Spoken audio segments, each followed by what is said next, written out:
How can a shipwreck be more terrifying after it's sunken? Join us to uncover the eerie mystery of the silent shipwreck.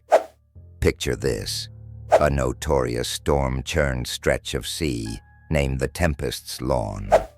Here, countless ships met their doom, but none as mysteriously as the silent shipwreck.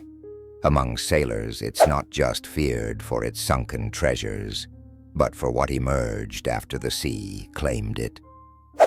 In the early 1800s, Captain Elias Blackwood, a resolute yet enigmatic figure known for his relentless quest for discovery, set sail aboard the Aurora Mistral. His goal? To find the rumored Island of Gold, a mythical place whispered about in taverns and port towns along the coastline.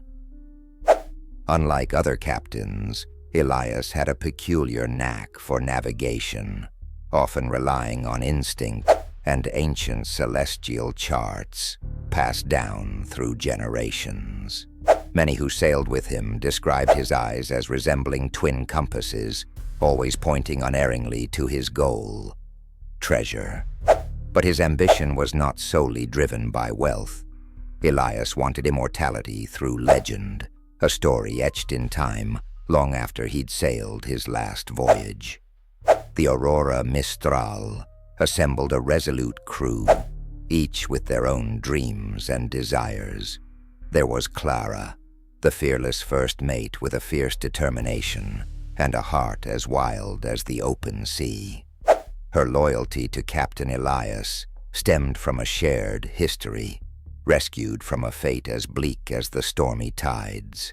Tobias, the grizzled navigator, was a man of few words, but his resolve was apparent in every line etched upon his salt-seared face. Thus, on a fateful morning when the sky was a canvas of ominous gray, the Aurora Mistral ventured into Tempest's Lawn. Eyes ahead, hearts resolute, they aimed to carve their names into the annals of maritime lore. But the sea, a cruel mistress, had its own story to tell. As the Aurora Mistral neared the fabled island's location, an unnatural storm erupted.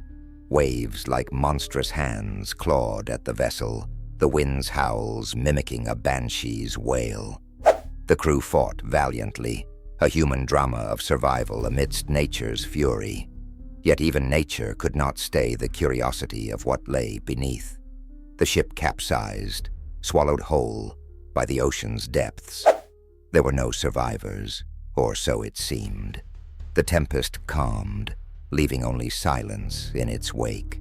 Days turned into weeks, and the incident became one of the many untold tragedies of the Tempest's Lawn, at least until strange events began to stir.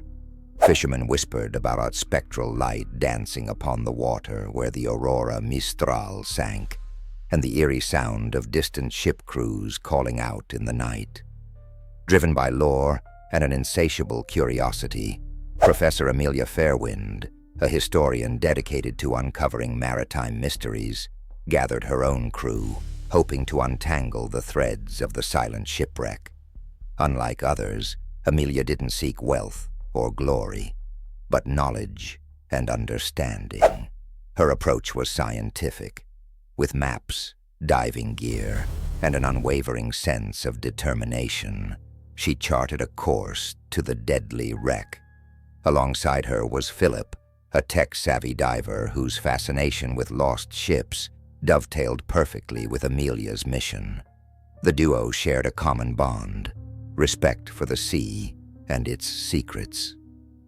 Beneath the waves, the wreckage of the Aurora Mistral lay in a haunting repose. Shrouded by ghostly kelp forests and cradled in an abyssal silence, it was an underwater graveyard with tales to tell.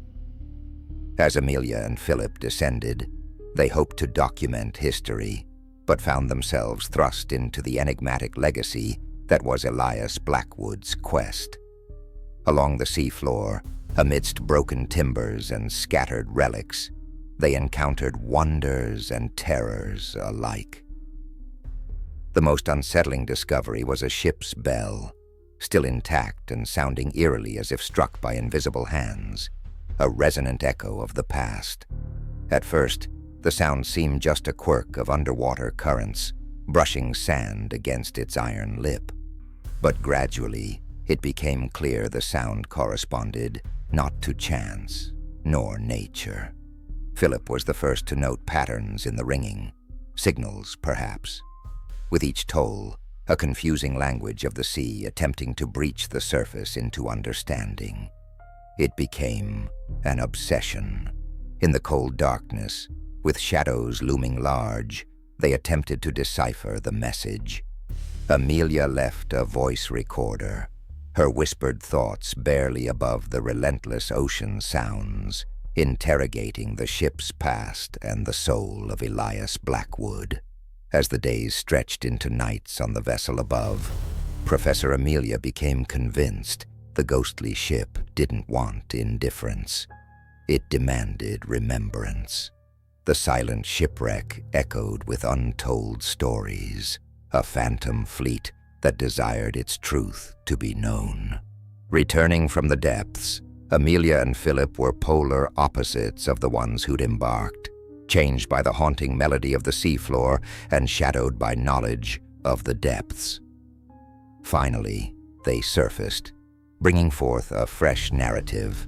The silent shipwreck wasn't just a tale of woe, but a conduit for lost voices yearning for their legacies to endure beyond the truncation of mortal time.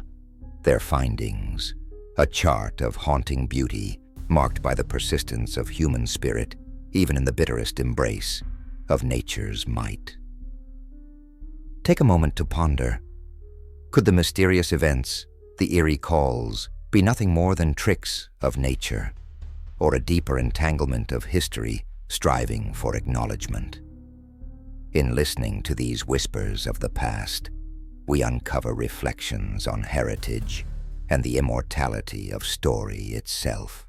Remember, the sea never forgets. It holds echoes of adventure, ambition, and the eternal dance between man and nature, where the living tread lightly and the silence speaks volumes. Next time you stand by the ocean, listen closely. Perhaps amidst the crashing waves and salt-scented winds, you too might hear the ship's bell singing its mournful song, inviting us to remember and not to forget. Ensure the expanded voiceover is even more entertaining, but that it maintains the same style, tone, and key points as the original.